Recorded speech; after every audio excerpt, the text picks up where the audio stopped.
আসসালামু আলাইকুম। আপনার উপর শান্তি বর্ষিত হোক। প্রিয় সুহৃদ, খতমে কামালের ৪৮তম ধাপে আপনাকে স্বাগতম। আপনি জানেন, রোগ শোক, বিপদ আপদ, আসমানি জমিনি বালা মুসিবত, সকল ধরনের অস্থিরতা, অশান্তি, অনিশ্চয়তা, নিরাপত্তাহীনতা, দুর্যোগ, দুর্বিপাক, আজাব গজব থেকে মুক্তির জন্যে খতমে কামালি এক সহজ আমল। খতমে কামালির এই আমলের মধ্য দিয়ে প্রার্থনাকারী প্রার্থনার সাথে মিশে যান। আসলে প্রার্থনাকারী যখন প্রার্থনার সাথে মিশে যান, তখন প্রার্থনা কবুল হয়। খতমে কামালি প্রার্থনা কবুলের এই পরম মুহূর্তে আপনাকে নিয়ে যাবে। তাই নিজের, অন্যের, সমাজের, দেশের, মানব জাতির যে কোনো কল্যাণের নিয়তে আপনি এই আমলে অংশ নিন। আপনি সকল বিপদ আপদ, বালা মুসিবত মুক্ত হন। আপনার জন্যে কল্যাণকর সকল দোয়া আল্লাহ কবুল করুন।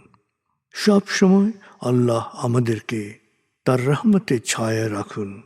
এই কামনা করে আমি শহীদ আল বুখারী মহাজাতক খতমে কামালির পুরো প্রক্রিয়ায় আপনার সাথে থাকছি। আসুন এবার আমরা ডুবে যাই সত্যের গভীরে।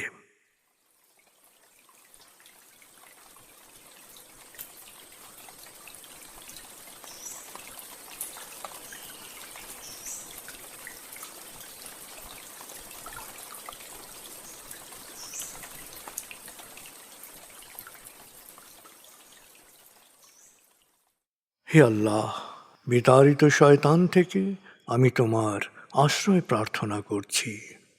দয়াময় মেহেরবান আল্লাহর নামে। আয়াতুল মুলক। হে আল্লাহ, সকল ক্ষমতার মালিক, তুমি যাকে ইচ্ছা ক্ষমতা দান করো, যাকে ইচ্ছা ক্ষমতাচ্যুত করো, যাকে ইচ্ছা সম্মানিত করো, যাকে ইচ্ছা অপমানিত করো।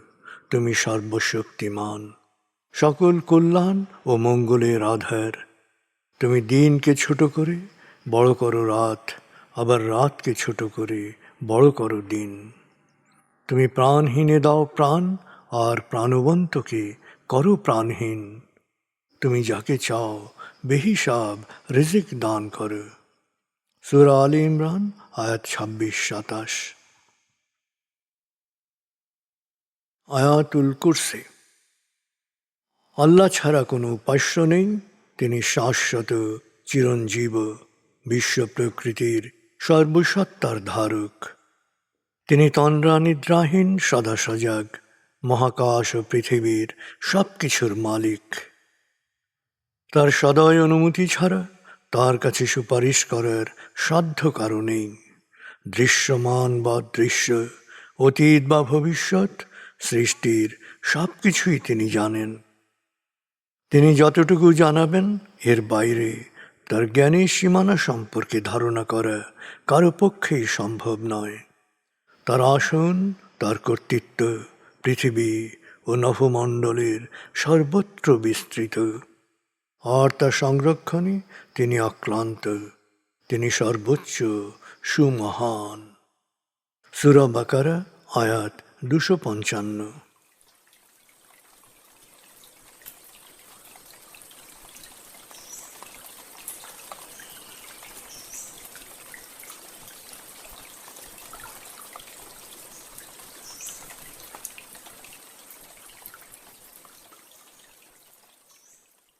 আসুন আমরা ধীরে ধীরে ডুবে যাই হৃদয়ের গভীরে নবী প্রেমে। بلغ العلا بكماله كشف الدجى بجماله حسنت جميع خصاله صلوا عليه وآله بلغ العلا بكماله كشف الدجى بجماله حسنت جميع خصاله صلوا عليه وآله بلغ العلا بكماله